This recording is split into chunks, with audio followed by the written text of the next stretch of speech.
दूर से देखने पर यह समंदर में खड़ी कोई बैटल शिप लगती है, पर असल में ये एक छोटी सी सिटी है जो आज पूरी तरह से खंडर हो चुकी है।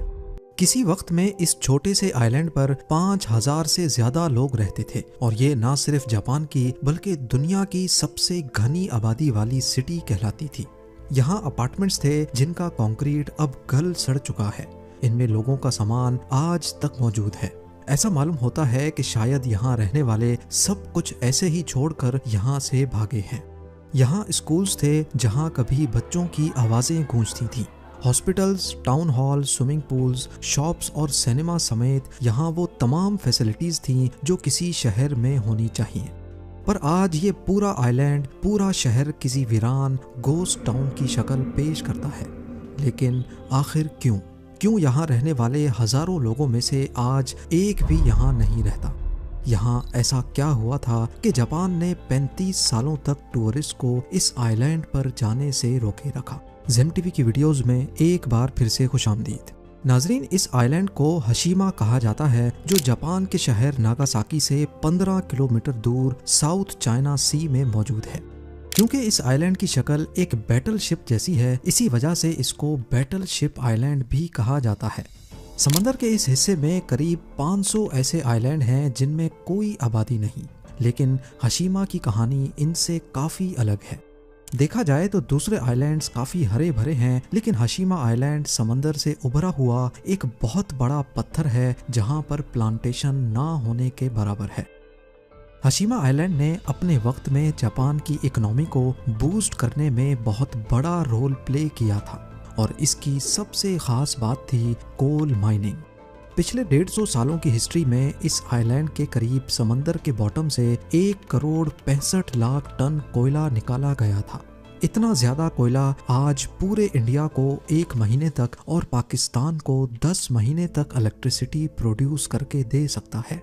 1800s में हशीमा से थोड़ा ही दूर टाकाशिमा आइलैंड पर रहने वाले लोगों को जमीन पे बिखरा हुआ कोयला मिला था। पहले तो उनको इसकी खासियत पता नहीं थी, लेकिन फिर कोहिता नाम के एक आदमी को एक्सीडेंटली इसकी हीटिंग प्रॉपर्टीज का पता चल गया।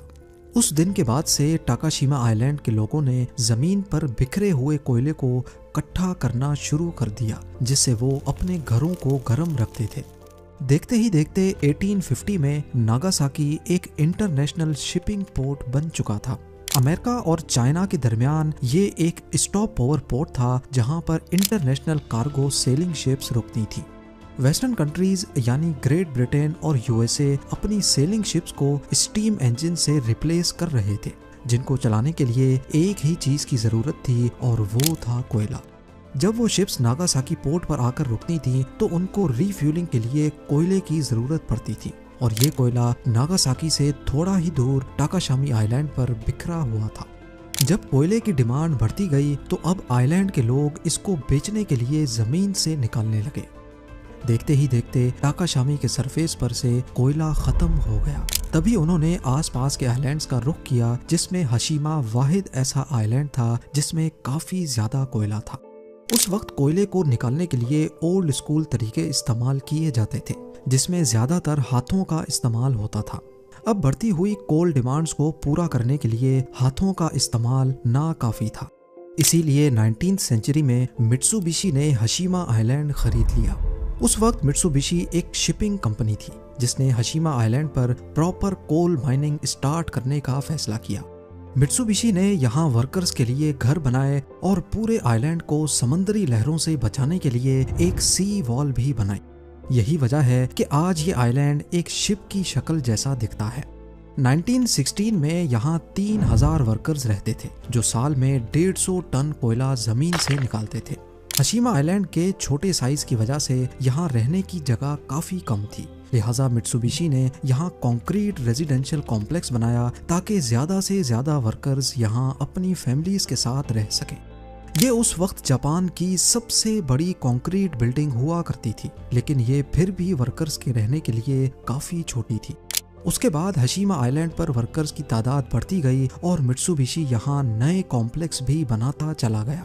इसके साथ साथ वर्कर्स के बच्चों के स्कूल्स और एंटरटेनमेंट सेंटर्स भी बनाए गए। 1941 में हशीमा आइलैंड पे कोयले की प्रोडक्शन सालाना 4,10,000 टन तक जा पहुंची, जो कि दिन ब दिन बढ़ती जा रही थी। 1959 में आइलैंड की टोटल पॉपुलेशन 5,200 थी। अब देखा जाए तो आइलैंड का टोटल एरिया ही 15.5 एकड़ है।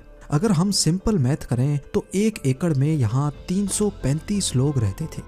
इतनी घनी आबादी आज तक दुनिया के किसी भी मुल्क में नहीं पाई गई। इसका अंदाज़ा आप इस बात से लगा लें कि चाइना, जहाँ की पॉपुलेशन डेंसिटी आज 84 पीपल पर एकड़ है, उसके हिसाब से हशीमा में उस वक्त 335 लोग 1 एकड़ में रहते थे। जो वर्कर्स यहाँ रहते थे उनका कहना है कि एक कमरा 3 वर्कर्स शेयर करते थे, लेकिन उसमें जगह सिर्फ 2 वर्कर्स के सोने की थी और तीसरे वर्कर को कबर्ड में सोना पड़ता था। माइन की बात की जाए तो वो हशीमा आइलैंड से 1 किलोमीटर नीचे खोद कर बनाई गई थी, जहाँ टेम्परेचर 35 डिग्री सेल्सियस और ह्यूमिडिटी 95% होती थी।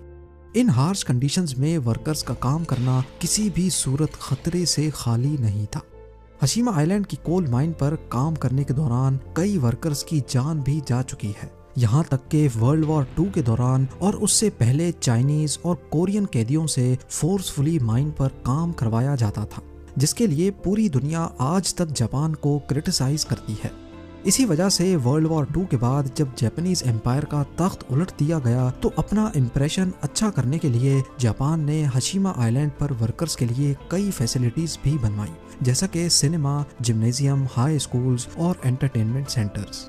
यहाँ ये तमाम फैसिलिटीज वर्कर्स के लिए बिल्कुल फ्री रखी गई थी, लेकिन इसके लिए वर्कर्स को आइलैंड की मेंटेनेंस में हाथ बटाना पड़ता था। यहाँ पीने का फ्रेश पानी मेनलैंड जापान से लाया जाता था, लेकिन बाद में समंदर के अंदर वाटर लाइंस बिछाई गईं जो मेनलैंड जापान से जाकर कनेक्ट होती थी। 1960s में हशीमा आइलैंड अपने पीक पर चल रहा था और जापानीज इकोनॉमी को इससे काफी फायदा भी हो रहा था। लेकिन ये वो वक्त था जब दुनिया में कोल इंजन्स का डाउनफॉल शुरू हो गया।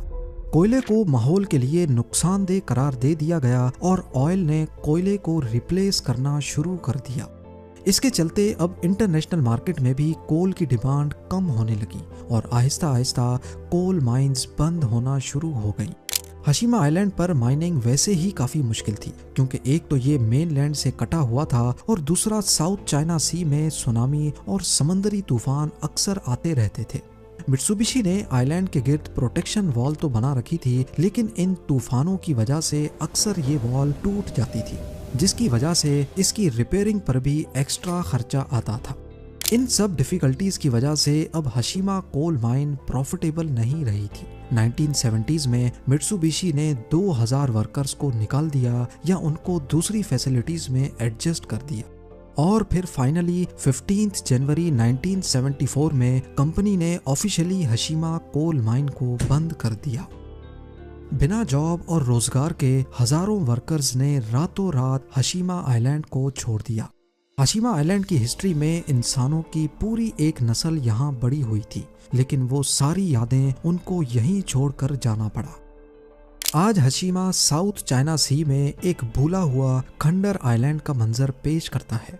कई सालों तक जापानीज गवर्नमेंट ने इस आइलैंड को सील रखा था और इसकी वायोलेशन करने वाले को सख्त से सख्त सजा दी जाती थी। कई लोगों का कहना था कि जापान यहाँ फोर्स्ड लेबर कैंप्स की असल हकीकत दुनिया से छुपाना चाहता है, लेकिन जापान का कहना था कि ये रूल उन्होंने आइलैंड पर चोरी रोकने के लिए बनाया है। हशीमा को 21st सेंचुरी में दोबारा से डिस्कवर किया गया और गोस्ट टाउन की शक्ल में ये काफी फेमस भी हो गया, खास तौर पे उनके बीच जो घोस्ट टाउन्स या खंडरात देखने के शौकीन थे। 2005 में जापान ने हशीमा आइलैंड को ऑफिशियली टूरिस्ट के लिए खोल दिया। ऑफिशियल्स ने कई बार यहाँ बिल्डिंग्स की रिपेयर की कोशिश की, लेकिन क्योंकि इनका रीइंफोर्स्ड कंक्रीट काफी गल सड़ चुका है और हार्श वेदर कंडीशंस की वजह से ये काम करना पॉसिबल नहीं है। यहाँ कई बिल्डिंग्स टाइफून्स की वजह से गिर चुकी हैं और दूसरी बिल्डिंग्स गिरने के करीब करीब हैं। सिर्फ आइलैंड के थोड़े हिस्से को रिपेयर किया गया है और टूरिस्ट को भी यहीं तक जाने की परमिशन है।